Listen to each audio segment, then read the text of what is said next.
pasok. Mike Abe, ano yan? Ano ba itong nangyayari sa kampo ni Duterte o ni dating Pangulong Duterte? Alam niyo kung bakit kaya ako na itatanong ito, di ba? Naglabasan na po, ginamit ko rin sa isang channel ko at saka ho itong maraming mga social media at sa media. Itong batikos ni Mayor Baste Duterte, anak ng dating Pangulong Duterte, laban sa isa sa pinakamalapit kay Duterte na si Senador Bongo. Kaya tinatanong kung ito'y totoo ba ito o drama lang. Pero hindi biro po yung sinabi ni Duterte, ni Mayor, sa harap ng rally, sa taong bayan. Na sinabi niya parang binanggit panduwag o ganon, matindi. At pinagsisisihan daw niya na iboto nila at tinulungan sa Davao si Senador Christopher Bongo. Ang lupit, di ba? Well, sa akin pong personal na analysis at tingin dito, opinion, parang naging kawawa naman dito si Bongo. Matagal hong panahon na siya nagsakripisyo at tumulong kahit na sa mga personal sigurong pangailangan ni dating Pangulong Duterte mula pa nung ito'y mayor hanggang sa nakatapos ang 6 na taon na presidente ng Pilipinas. Tapos bigla na lang ganito, binanata ng anak. Yun na nga, kasi nga ganito yan mga kababayan. Ayon sa aking panaginip. Ha?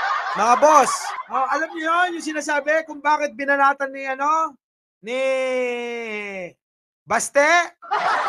Sige, eto na.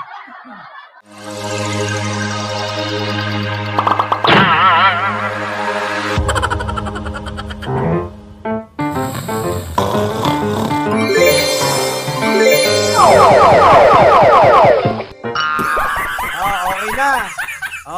Eto yon mga boss. Eto ngayon mga boss. Kaya daw pala, ayon sa ating panaginip, may dumalaw na isang pink na palaka. May dumalaw na isang pink na palaka. Sabi sa akin sa aking panaginip, Boss Mike, kaya nagkakaganyan si Baste.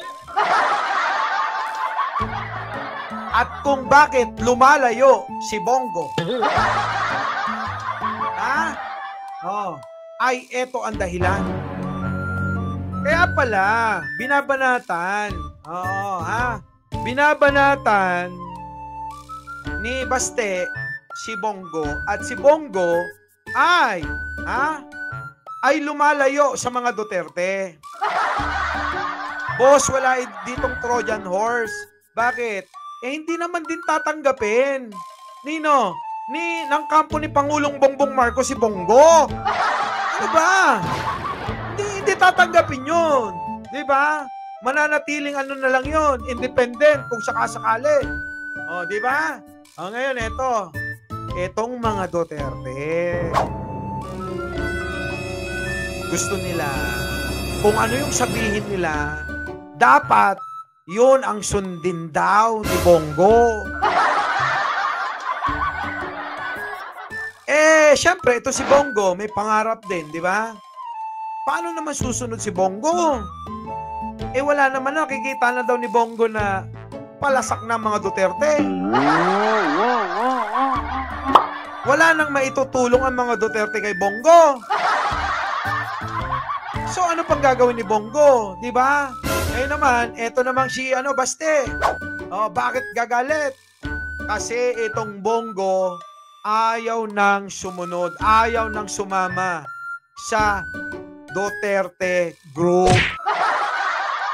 Ayaw niya na siguro maging Duterte loyalist. Diba? Diba? Napakalaki ng utang na loob ni Bongo sa pamilyang Duterte. Pero bakit? Siyempre wala nang pakikinabangan. Wala nang DDS. Durog na. Durog na. Ang tawag na daw sa kanila ngayon ay, Duterte loyalist. Sa kanila yung galing. Diba? So, eto na. So, kaya pala, nung nakaraang araw na nagkalat-kalat sila sa Pampanga, kasi, wala na. Sino na lang ba nandun? Si Roque. Si Attorney Trixie. Kasi nga, wala nang dating. Wala nang kwenta.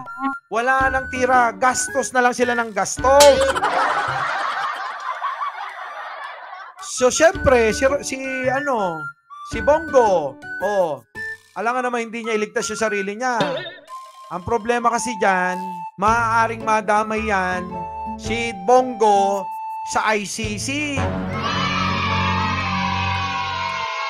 Gets nyo? So ngayon, kaya yan, nagwala-wala si Baste. Kasi ayaw na talagang sumama ni Bongo.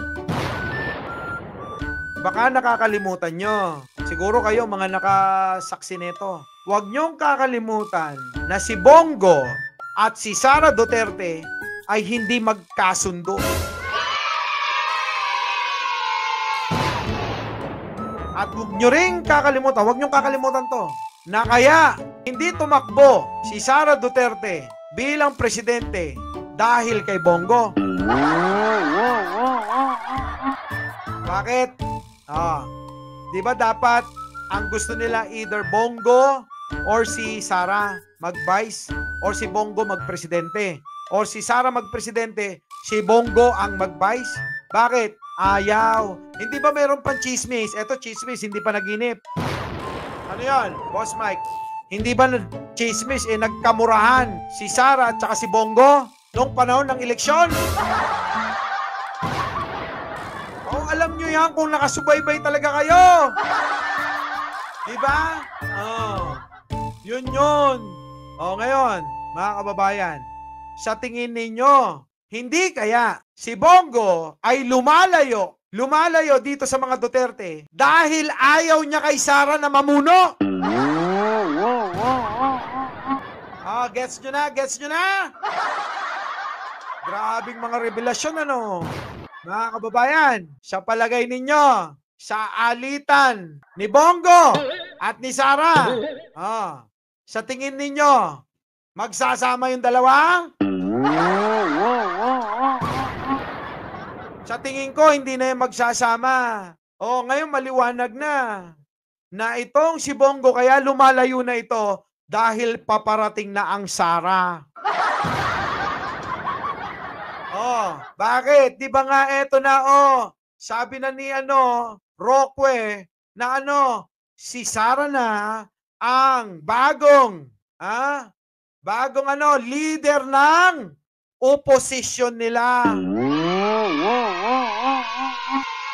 Sa tingin ninyo, susunod si Bongo kay Sara? Hindi yun, malabo yun. Malabo pa sa tinta ng pusit. Di ba? Ngayon, pamumunuan ni Sara. Sino ba ang nakikita nyong mga makakasama ni Sara Duterte?